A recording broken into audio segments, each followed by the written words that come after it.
ကိုရန်ဝီတော့ကဂျပန်နိုင်ငံရဲ့နာမည်ကြီးနေရာတစ်ခုဖြစ်တဲ့ဟာကူနဲကိုလေ့ကျင့်ပြန်ခီးစဉ်အနေနဲ့သွားခဲ့ပါတယ်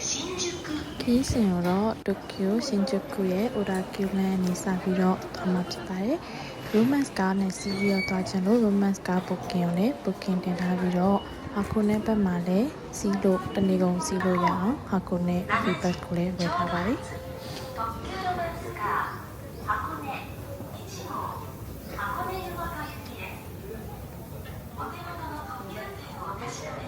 ကိုကတော့ romance ကားပေါ်စပြီးတော့တက်ပါပြီရှင်ချူကူကနေပြီးတော့စထွက်ပါပြီအခုရထားကရှင်ချူကူကနေဟာကိုနဲယူမိုတိုတီရောက်မှာပါ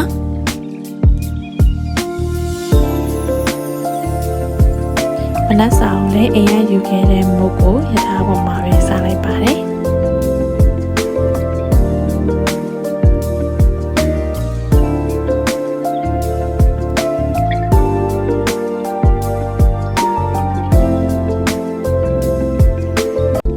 ဖူဂျီတောင်ဗျူးကိုမြင်ချင်လို့ထိုင်ကုန်းကိုလည်းညာဘက်ထိုင်ကုန်းကိုပဲ booking ယူလိုက်တာပါ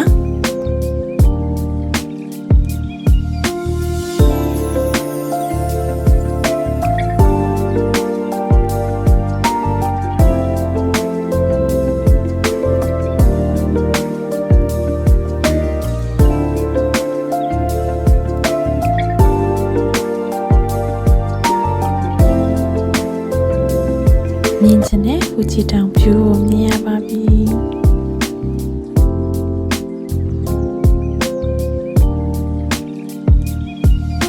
ဒါတော့ coffee တောက်ရင်းနဲ့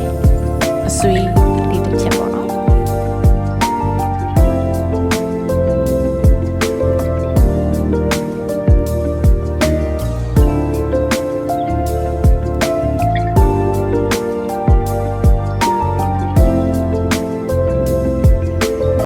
တနင်္ဂနွေခွဲလောက်စီးပြီးတဲ့နောက်မှာတော့ဟာကိုနဲယူမိုတိုဘူတာကိုရောက်ပါပြီ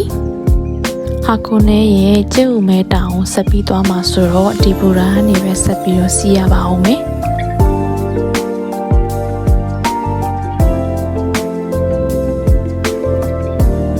အဲကနေတဆင့်ဂေါရာဘူတာကိုသွားဖို့အတွက် platform 3ကနေ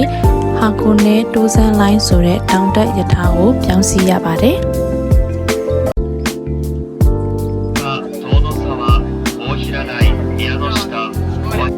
ဘောရဘူတာကိုရောက်တာနဲ့ဟာကိုနဲရဲ့ကေဘဲကားကိုစီးပြီးတော့စုံဝန်းဆန်းဘူတာကိုဆက်ပြီးတော့ချက်ချင်းသွားပါတယ်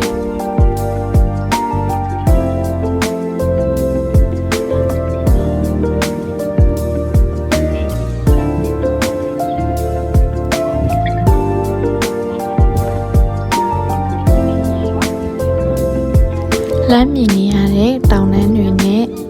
တတော်ရီရလည်းတကယ်ကိုစိမ့်ဆိုပြီးတော့လှပနေပါတယ်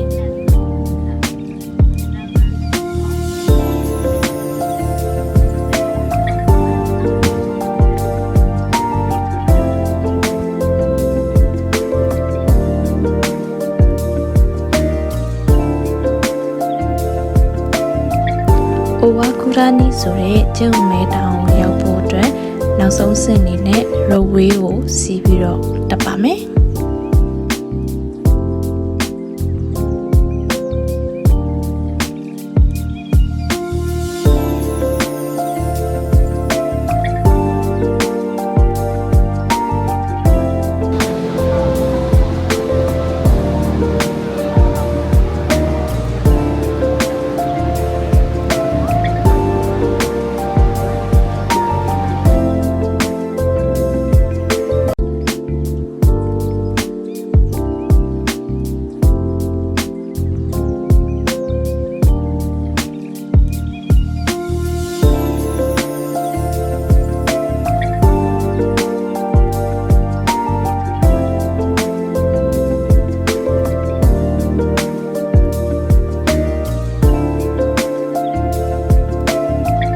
ရိုဝေးပေါ်ကနေလေဖူဂျီတောင်ကို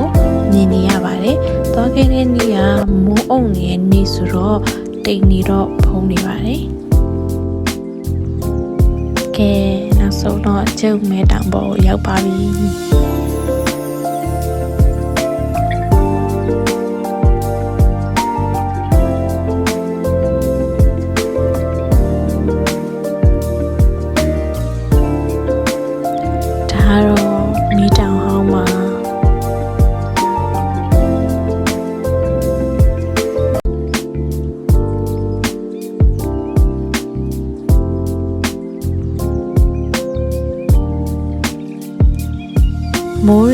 ပြီးတော့တိတ်နေထူလာလို့ဖူချီတောင်နောက်ခံတဲ့တပ်ပုံအရင်ရိုက်ဖို့ဆိုပြီးတော့ကြိုးစားပန်းစားဖူချီတောင်ဘက်ကိုပြင်သွားပါတယ်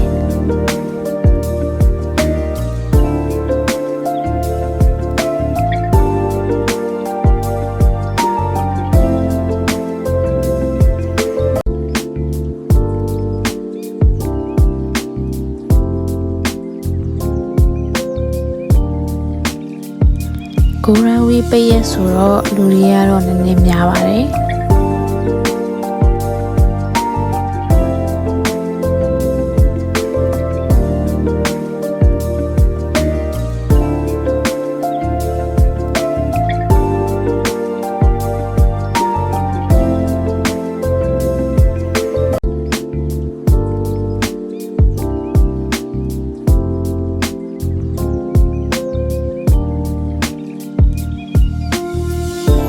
ဖူချီတောင်နဲ့ဓာတ်ပုံရိုက်ချင်လို့ပြေးလွှားသွားပေမဲ့လည်းဖူချီတောင်ကတော့မြင်ရတဲ့အတိုင်းပဲတိတ်နေကုန်ဖုံးသွားခဲ့ရှာပါပြီ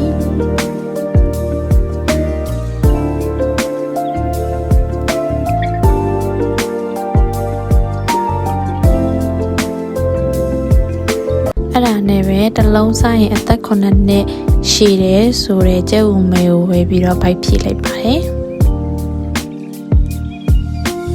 တောင်ပေါ်မှာလှည့်ကပတ်ကနဲ့ဖူချီတောင်တိမ်ရှင်းတဲ့အထိစောင့်နေတာပါ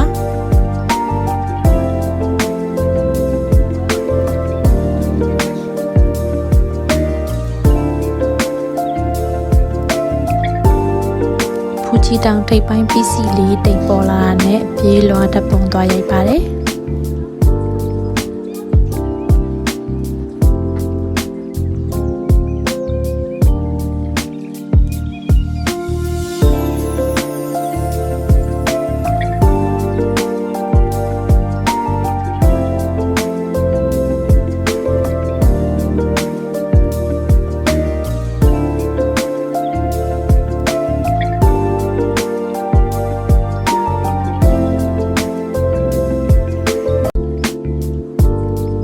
ပင်လယ်ဓမြလေသွားစီဖို့အတွက်တောင်ပေါ်ကနေတိုးကန်းတိုင်လေစိတ်ကိုရဝေးနဲ့ဆင်းပါမယ်။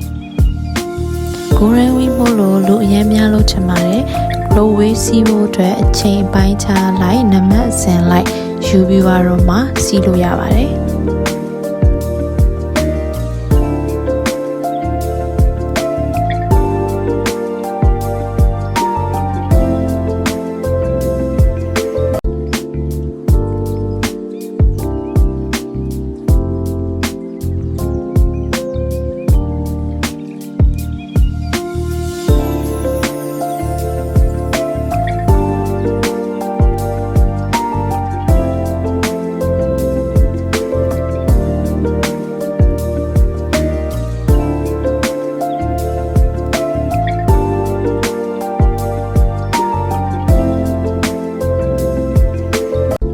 ရဝေးပေါ်ကနေမြင်ရတဲ့အာရှနော့ကိုရေကန်ကြီးကလည်းတော်တော်လှပါတယ်။ရဝေးပေါ်ကဆင်းတာနဲ့ပင်လယ်ဓမြလေးစီဖို့အတွက်ပင်လယ်စိတ်ကိုခတ်သက်သက်ပဲဆင်းပါတယ်။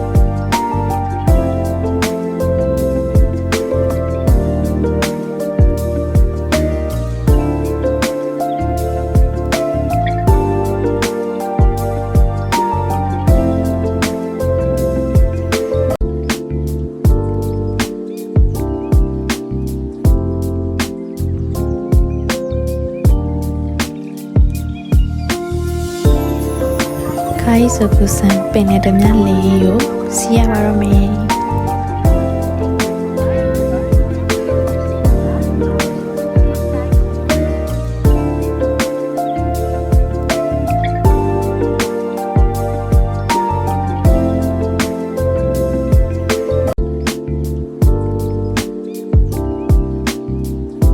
ပင်နဲ့တမြလေးကိုစီးပြီးတော့မိုတိုဟာကွန်နဲ့စိတ်ကန်းစီကိုသွားမှာပါ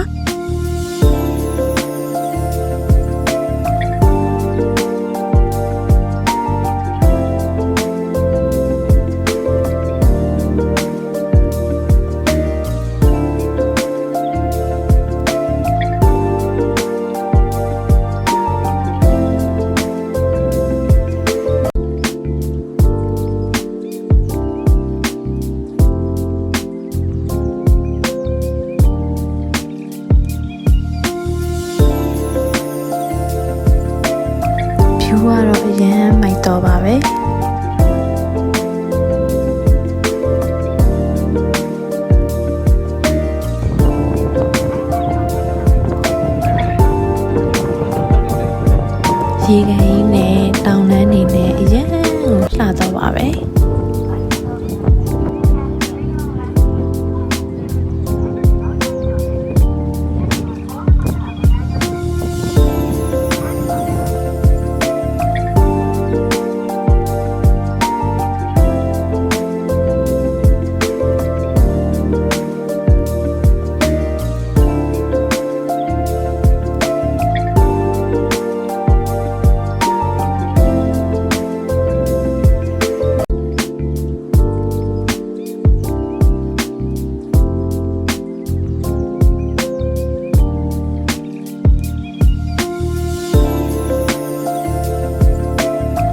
မိုတိုဟာကိုနဲ့စိတ်ကန်းကိုရောက်ပါပြီ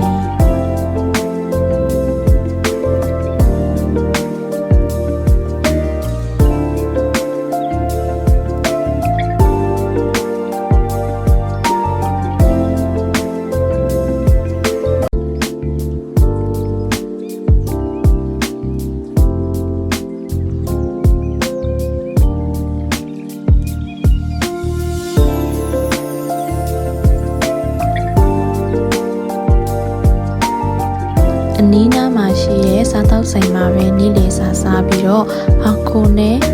ဂျင်ဂျာနဲ့အနီရောင်ဂီတကားစီကိုဆက်ပြီးတော့သွားပါမယ်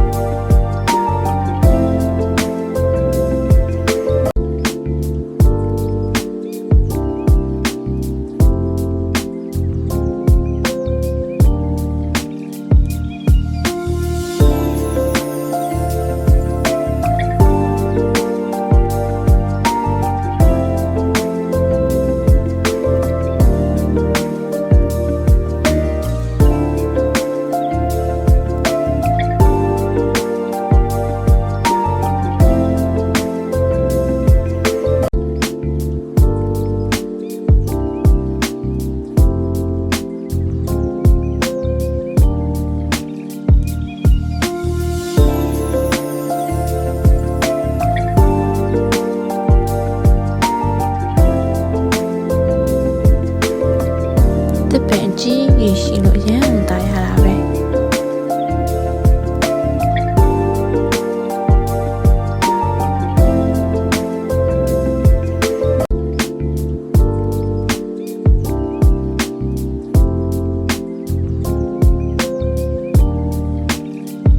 ဒါတော့ဂျင်ဂျာဂျပန်ဖျားเจ้าတွေကိုမဝင်ခင်မှာအရင်လက်စီးရတဲ့နေရာပါ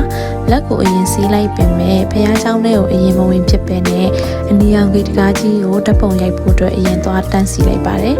လူတွေကအရင်များတော့အဲ့နေရာမှာတန်းစီဆောင်ရတာချိန်အရင်ကြာပါတယ်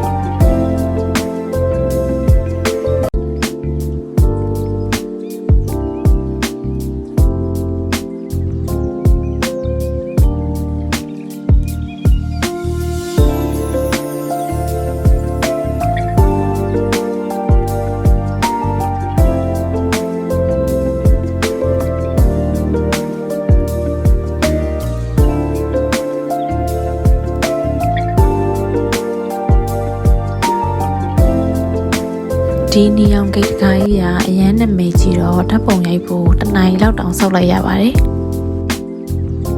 လူရမ်းများလို့တယောက်ကို3မိနစ်စာလောက်ပဲဓာတ်ပုံရိုက်ခွင့်ပေးလို့အမြန်ဆုံးလေးနဲ့ပကံလုံးစီးပြီးတော့ဓာတ်ပုံရိုက်လိုက်ရပါတယ်ဓာတ်ပုံရိုက်ပြီးတော့မှအေးစီစီချင်းချပေါ်တတ်ပါတယ်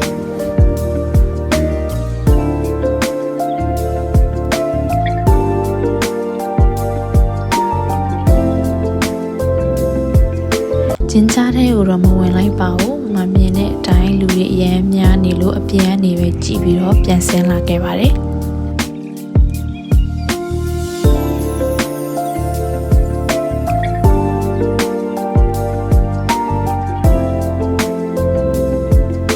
မပြန်ခင်လေးကော်ဖီနဲ့မုတ်လေးစားပြီးတော့ရေကန်ဘေးမှာထိုင်ချင်လို့ကို cheese cake လေးသွားဝယ်ပါတယ်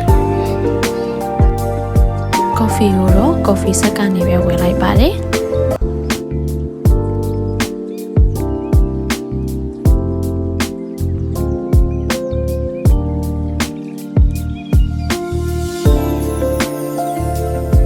ရေကန်ဘေးမှာညနေခင်းအလားကိုကြည့်ပြီးတော့ကော်ဖီနဲ့ cheese cake လေးကိုစားပါတယ်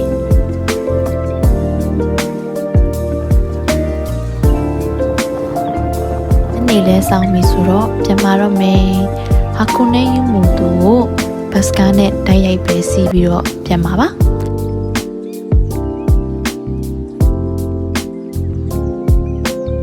ဘိုင်ဘိုင်またね